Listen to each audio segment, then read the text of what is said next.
Do you need a power meter? A power meter provides precise instant measurement of your cycling efforts and capabilities. In the past, these meters were overly expensive and available to professional cyclists only. But with time, manufacturers found ways to reduce costs and bring the power meters to a much wider audience. Does the wider audience really need these gadgets? Historically, cycling and pedaling are going hand in hand. Today's cycling, however, is super diverse, and the importance of pedaling power ingredient varies hugely among the disciplines. Road cycling relies heavily on this ingredient, while downhill obviously much less. And so is your potential benefit from a power meter. Yeah, professional downhill riders do train with power meters, but it's a different picture with amateur cycling. A breathtaking fast trail excites me so much that I personally don't really care how many watts I put on an ascent section. Should I go road or gravel cycling instead? Everything changes, and the watts from a power meter come into play. So, let's assume we talk road cycling now in the first place.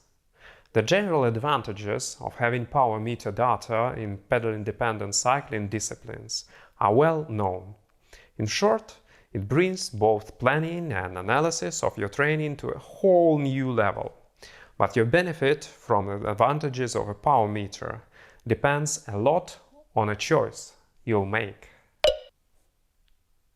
Though much more affordable now, the meters are still relatively expensive. The cheapest solutions start from $300, and this might get you an easy-to-install one-sided meter.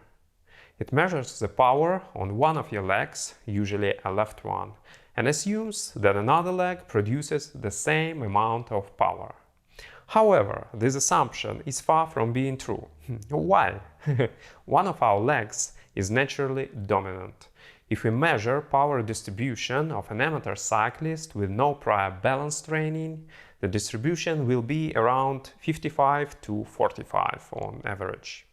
There are different opinions on whether you need the perfect balance, but we can state a couple of things for sure.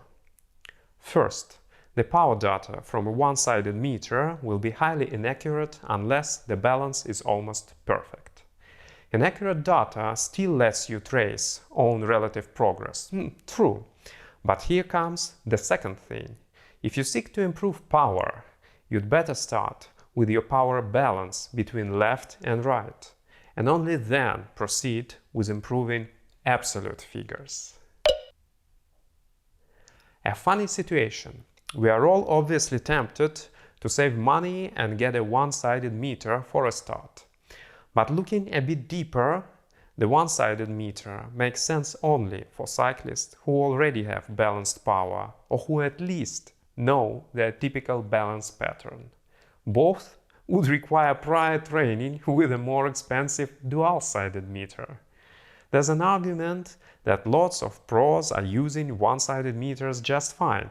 Yes, most of these pros are either perfectly balanced or perfectly know how to adjust the data for the slight imbalances that they have.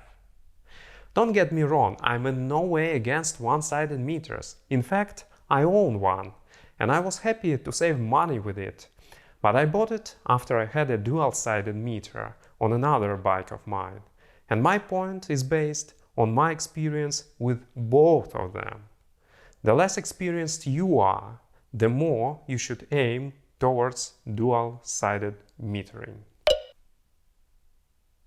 I absolutely agree that upgrading an existing bike with a dual-sided meter might be unreasonably expensive or unreasonably complicated if you have to take off your drivetrain and send the crank somewhere for an upgrade with a meter. No doubt, the smartest moment to get a dual-sided meter comes when you buy a new bike and can just have it factory installed.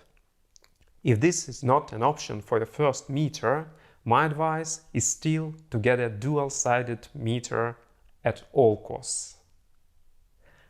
Now, let's get back to the starting question. Do you need a power meter at all?